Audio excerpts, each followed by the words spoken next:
Assalamualaikum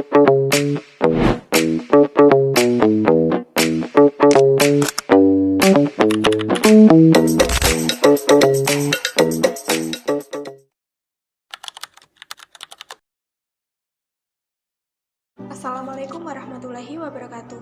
Perkenalkan, saya Umi Fatmawati, NPM 230450105 dari Prodi Pariwisata UPN Veteran Jawa Timur. Video ini digunakan untuk memenuhi tugas studi kelayakan pariwisata. Dalam video ini, saya akan membahas tentang review jurnal yang bertema kelompok pemangku kepentingan atau stakeholder dan kebijakan. Jurnal yang saya ambil berjudul Peran Pemerintah dan Masyarakat dalam Pembangunan Desa Wisata Berkelanjutan Berbasis Kearifan Lokal. Yang pertama, terdapat identitas artikel. Artikel ini ditulis oleh E. Maryani dan S. Indriyanti. Jurnal dari seri konferensi IOP atau Ilmu Bumi dan Lingkungan, volume 1366. Tahun terbit jurnal yaitu pada Juli 2024. Selanjutnya yang kedua, terdapat tujuan penelitian. Penelitian ini bertujuan untuk menganalisis dan memahami secara mendalam bagaimana peran aktif masyarakat dan dukungan pemerintah dapat berkontribusi pada pengembangan desa wisata yang berkelanjutan dengan memanfaatkan kearifan lokal sebagai fondasi utama untuk desa wisata yang berkelanjutan. Selanjutnya, yang ketiga, metode studi. Penelitian ini menggunakan metode penelitian kualitatif dengan metode deskripsi. Data dikumpulkan melalui observasi partisipatif, wawancara mendalam dengan tokoh masyarakat, aparat desa, dan pelaku pariwisata, serta menggunakan studi pustaka yang relevan dengan studi kasus ini. Selanjutnya, yang keempat, temuan utama atau hasil penelitian. Hasil penelitian menunjukkan bahwa masyarakat Ciburai memiliki potensi besar sebagai penggerak utama pariwisata berkelanjutan berbasis kearifan lokal. Kearifan lokal Seuyunan atau gotong royong menjadi modal sosial yang sangat penting dalam pengembangan pariwisata. Selain itu, pemerintah juga memiliki peran krusial sebagai fasilitator, regulator, dan penyedia dukungan finansial. Selain itu, terdapat beberapa hal penting dari hasil penelitian, antara lain, yang pertama, pengembangan desa wisata harus mempertimbangkan keseimbangan antara aspek ekonomi, sosial, dan juga lingkungan. Yang kedua, kearifan lokal dapat menjadi daya tarik unik dan memperkuat identitas desa wisata. Yang ketiga, harus terdapat pelatihan dan pendampingan bagi masyarakat diperlukan untuk meningkatkan kapasitas dalam pengelolaan pariwisata.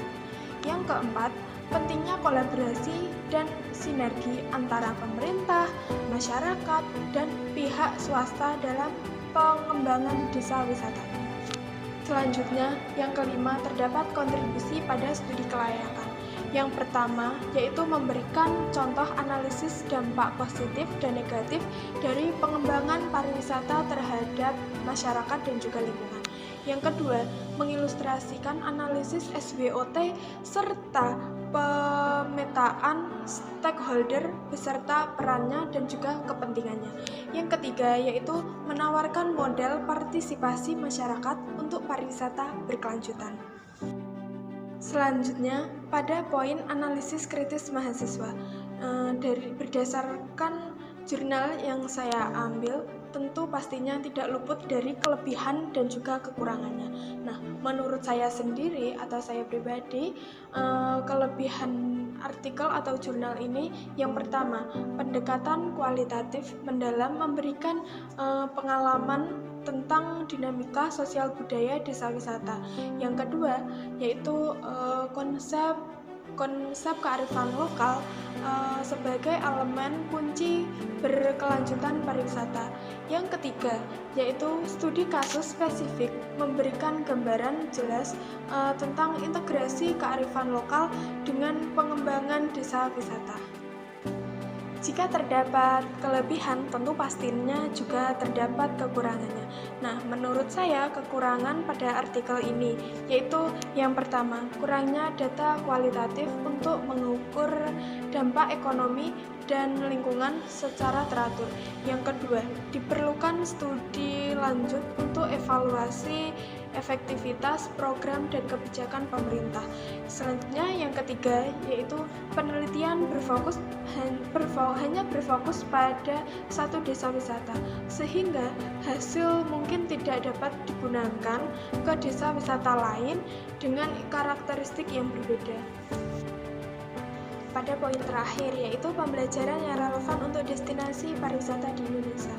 Dari review jurnal terdapat beberapa poin diantaranya, yaitu yang pertama, pengembangan model kolaborasi pemerintah dan masyarakat, yaitu membangun model kerjasama yang kuat antara pemerintah dan juga masyarakat lokal.